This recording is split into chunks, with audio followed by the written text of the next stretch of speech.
ایک ایسے حکمران کا تذکرہ، خصوصاً ایسے حالات میں جب ہر طرف ہمارے حکمرانوں کی پروٹوکول کی بات ہو، لاکھوں کی تنخواہیں پوری نہ ہو رہی ہوں اور ہر وقت یہی ہو کہ ہمارا پروٹوکول بڑھایا جائے، ہمارے بجلی کے اخراجات پورے نہیں ہوتے، ہمارے وہ کئی یونٹ فری کیے جائیں، پیٹرول ہزاروں لیٹر فری کیا جائے۔ کتنے ایسے افیسر ہیں کہ جو یہ پروٹوکول کے پیچھے وہ نوکریاں کر رہے ہیں، پروٹوکول کے لیے زندگیاں گزار دیتے ہیں۔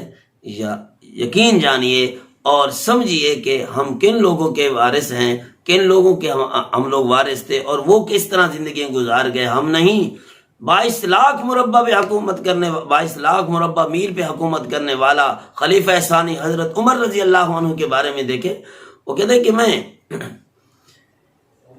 دل میرا چاہتا ہے کہ میں تنخواہ نہ لوں، مشاہرہ نہ لوں، لیکن خلافت کے کام ہی اتنے ہیں کہ مجھے کمانے کے لیے فرصت نہیں ملتی۔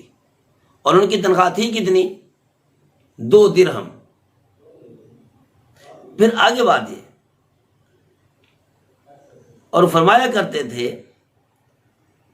کہ میں بیت المال کو ایسا سمجھتا ہوں کہ جس طرح کوئی یتیم کا سرپرست ہوتا ہے، یعنی جس طرح یتیم ہوتا ہے اسی طرح میں بیت المال کو سمجھتا ہوں۔ یتیم کے بارے میں مسئلہ یہ ہے کہ اگر اس کا سرپرست اس کے لیے کہ روزی روٹی کا انتظام نہیں ہے تو روٹی انتظام ہے تو پھر تو یتیم کے مال میں سے نہیں کھا سکتا۔ اگر وہ مجبور ہے، اس کے لیے کچھ اور نہیں ہے، تو پھر یتیم کے مال میں سے اتنا کھا سکتا ہے کہ جس کے بغیر گزارا نہ ہو۔ اس کو عربی میں کہتے ہیں قوت لا یموت، اور انگلش میں کہتے ہیں ہینڈ ٹو ماؤتھ، ان بہت معمولی روزی۔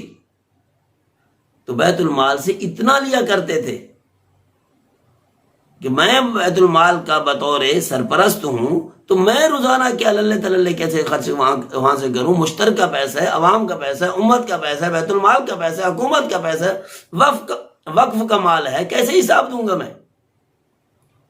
بلکہ اس سب سے بڑھ کر اگلی بات سننے کے قابل ہے کہ جب وہ فوت ہونے لگے یا زندگی کے اندر یہ وصیت کی کہ جتنی تنخواہ میں نے بیت المال سے لی ہے وہ میں بیٹے عبداللہ بن عمر کو کہتا ہوں رضی اللہ عنہما کہ اس کو واپس کرنا ہے۔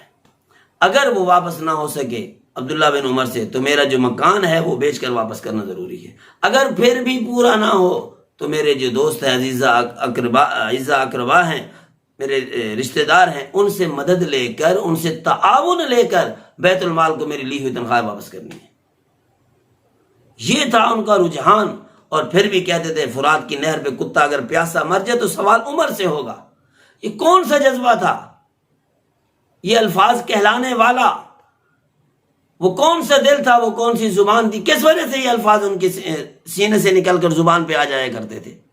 کیا تھا؟ آخرت کا فکر تھا کہ ہم ایک آدمی کے وارث نہیں ہیں، ہم 22 لاکھ مربع میل پہ بسنے والے پوری امت انسان تھی، کیا جانوروں کو بھی ہم نے روزی کھلانی ہے، ان کا خیال رکھنا ہے۔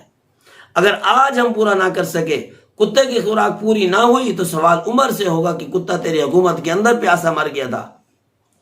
کتنی بڑی ذمہ داری، گھر کے ایک فرد کی ذمہ داری کتنی بڑی ہوتی ہے، اس کی نیند اڑ جاتی ہے، تو ایک بادشاہ کی کتنی بڑی ذمہ داری ہے۔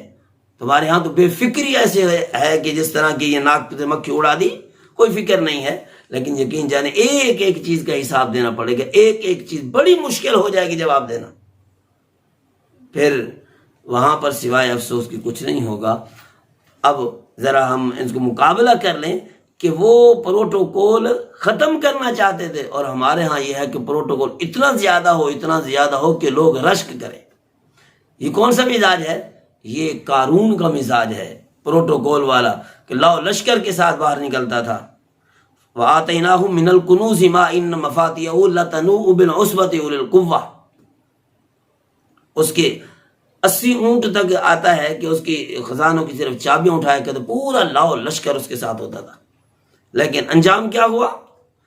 فَخَسَفْنَا بِهِ وَبِدَارِهِ الْأَرْضِ، زمین میں اللہ نے جیتے جی اس کو دھنسا دیا، کوئی اس کی مدد نہ کر سکا۔ وَمَا كَانَ لَهُ مِنْ فِيَةٍ يَنْصُرُونَهُ مِنْ دُونِ اللَّهِ وَمَا كَانَ مِنَ الْمُنتَصِرِينَ۔